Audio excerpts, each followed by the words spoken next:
George Strickland for the martial art world, and I'm here with Washin-Ryu student Cliff Schwartz. How you doing? All right, Charles. How are you? Okay, it's an excellent exhibition here today. Thank you. I'm always interested to find out what draws a person to a particular style. What caught your eye and made you desire this particular style? Well, I'll be perfectly honest with you here. I attended Syracuse University. The style happened to have been offered there. And it was really just I had no real basis to the style. I really didn't know of the style before just walking flat into the classroom. What it turned out to be for me was the most well-rounded style that I have seen.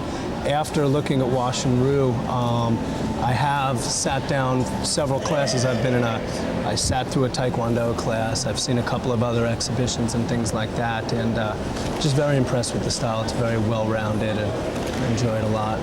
You also have a background in other sports. What were they? Yeah, in high school I wrestled, I played baseball, I was in track, and I also played basketball.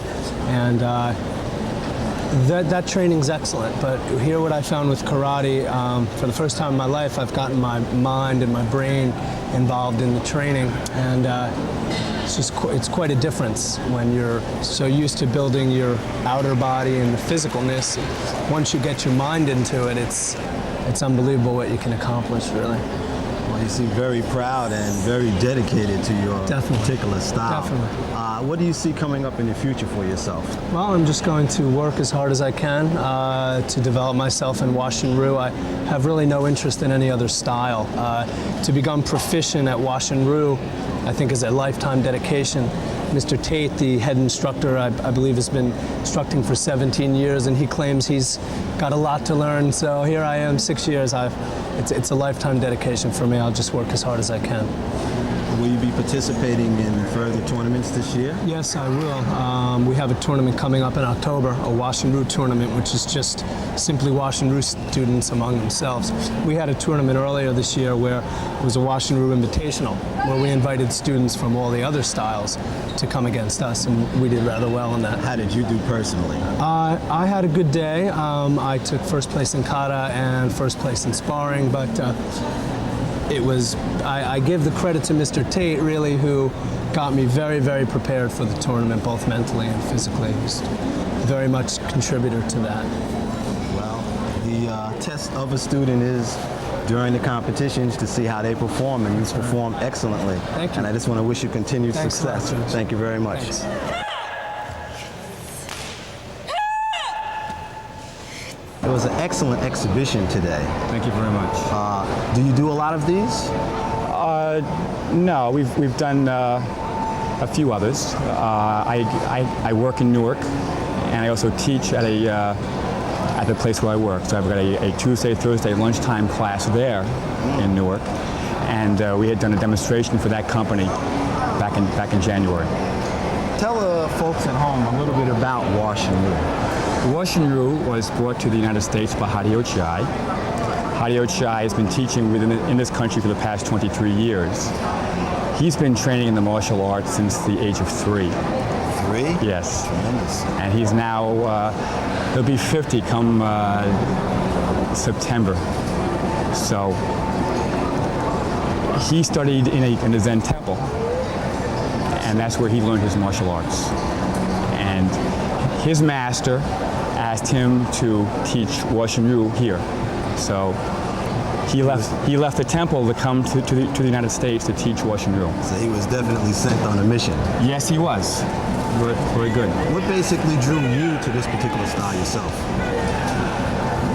I was very lucky. I had turned to a friend who had some martial arts experience, and I asked him to find me a style.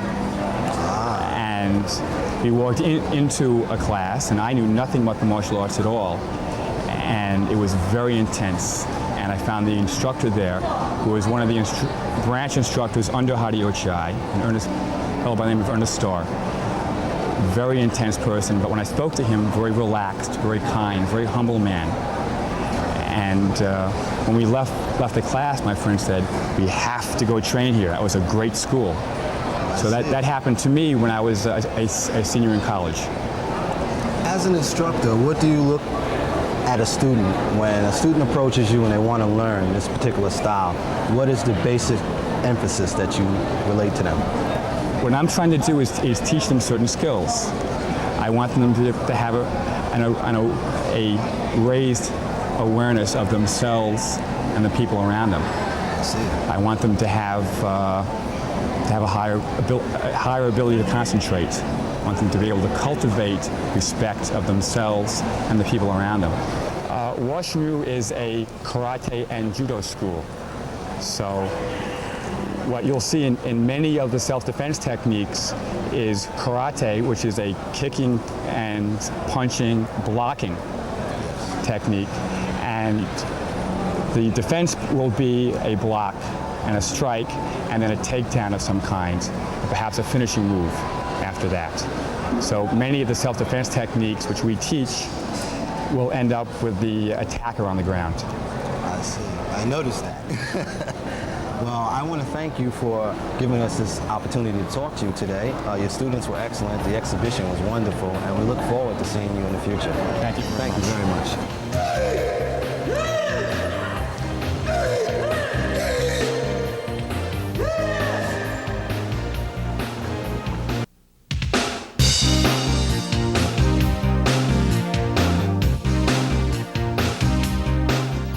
Welcome back to the martial art world. On this week's Martial Arts Spotlight, Professor Ronald Duncan, master of Koga-ryu Ninjutsu.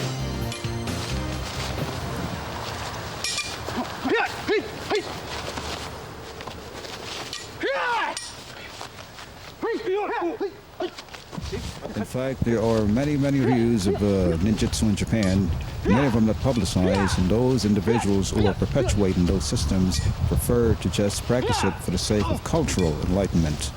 There are one or two ryus in Japan who are now currently making headways in the Western world and attracting a high level of interest, but that's not the way ninjutsu is intended to be. We know basically ninjutsu is a very stringent and a large set of very regimented combative measures. Now, I will say roughly there are over 300 ryus of ninjutsu in Japan. And again, to clarify something else, many of the traditional jujitsu, classical jujitsu ryus of Japan are in reality ninja ryus, right? Because the classical ryus entails all of the strategies and all of the studies and combative approaches of ninjutsu that are all incorporated into the classical traditional jujitsu. Now, that's a different story. A lot of people aren't teaching jiu-jitsu. The ninja techniques as we know them, as a compendium, were merely auxiliary application of the classical Japanese jiu-jitsu systems.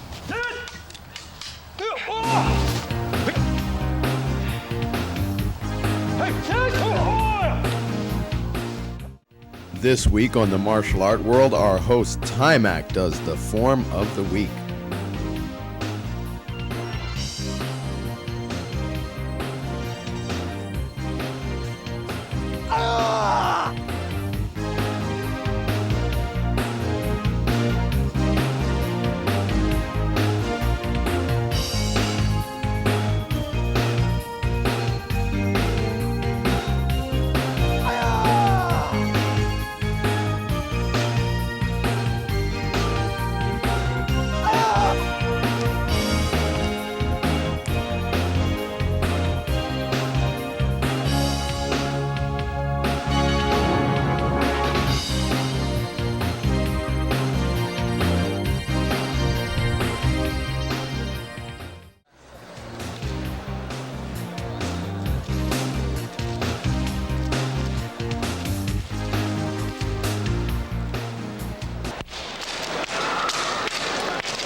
Cindy Ming here at the U.S. Capitol Classics, where I'm interviewing a top champion and a tremendous athlete, Gary Desarn. Is that right? Right. And where do you practice? Lexington, Kentucky. And the form you did today was? A long fist. In the style of?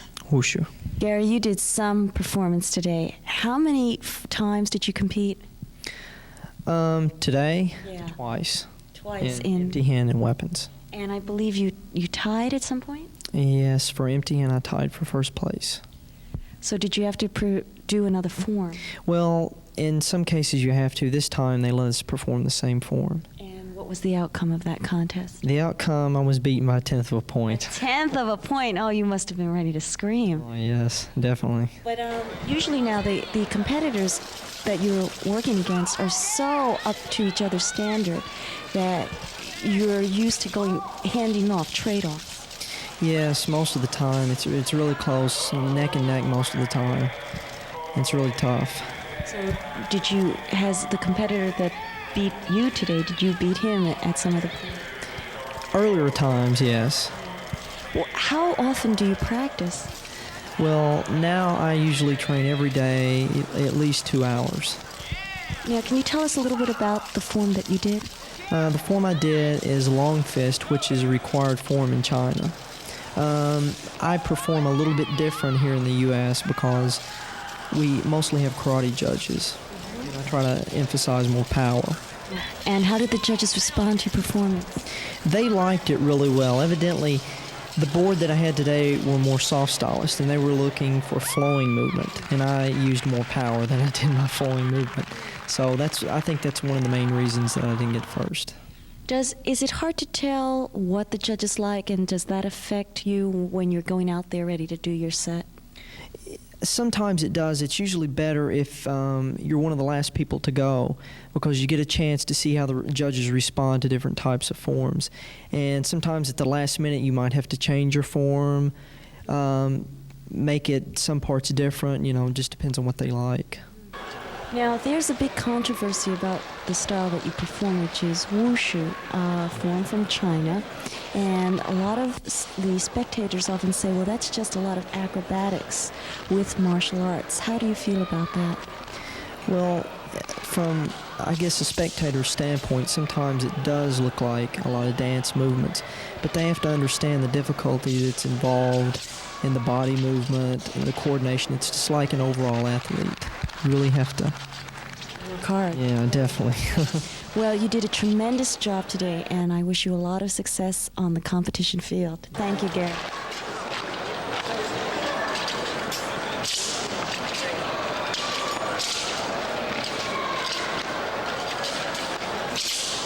I'm here with Richard Brandon, and he was the men's #1 soft stylist champion today at the Capitol Classics. Richard, you did a very hard form. Why don't you tell us a little bit about it? All right, the form, it's a roller boxing form, and it's a lot of moves and flips and landing, like a gymnast would land on his feet. You'd land on your back. Yeah, we saw that. Without getting hurt. We saw that. We were wondering when the ambulance was going to come, but it never did. You stood up and continued on with your form. Usually it's supposed to be done on rug, the wushu on rug. They compete in China, they use rug. When they do performances, they'll bring a rug with them, wherever they go. And the surface you were on today was? Concrete. Oh my goodness. How does your back feel now? Fine, I'm ready to go again tonight for the finals. And if you just do the falls right, you won't get hurt. There's certain things you catch yourself with your hands and you lower yourself down to the ground. Now, how is the style that you do, wushu? How does that differ from, say, other competitors that we saw today, the karate, the taekwondo that was mentioned earlier, the Japanese styles? Maybe you can enlighten us on that. The karate and the taekwondo, it's very clear. And you can see it's very basic. And they go kick, punch, elbow. It's very clear and it's dynamic, but it's easier than what we do. For the average wushu stylist, they'll have a basic knowledge. To have a basic knowledge of gymnastics and ballet helps out a lot, and it's closely related to ballet. The movements of going up in the air, leaping, it's the same. If you go to a ballet school, what they tell you is exactly the way they'll tell you in wushu. The way to leap, the way to spring, the way to lift your arms. But the karate is very basic, I think. It's more basic and more down to earth. It's very simple. They like the way a karate person would do a leaping technique was much different than a wushu person. A wushu person would twist in the air and land in a split, where a Taekwondo person may lift his leg up and do kicks in a circle and jump up and then go into a split. It's just very hard when you see the difference. You see someone do a karate form and you see someone do a wushu form, and you see the difference right there. It seems like there's always somebody right behind your heels. Does that affect your training, thinking of the other competitors? Definitely affects it, because if they're good, it makes you train harder because you have to be better to beat them. You know, sometimes you go and you beat some people that aren't even good. You know, people say, who'd you beat? And you can't name anybody, but if you say, yeah, I beat Charlie Lee, I beat Keith Hirabayashi, I beat Jean Finette, people are like, wow. But where they're so good, it makes you train harder, but it's easier, like, as far as financially and stuff, like with the sponsors and stuff like that, that helps out a lot, for like the other competitors.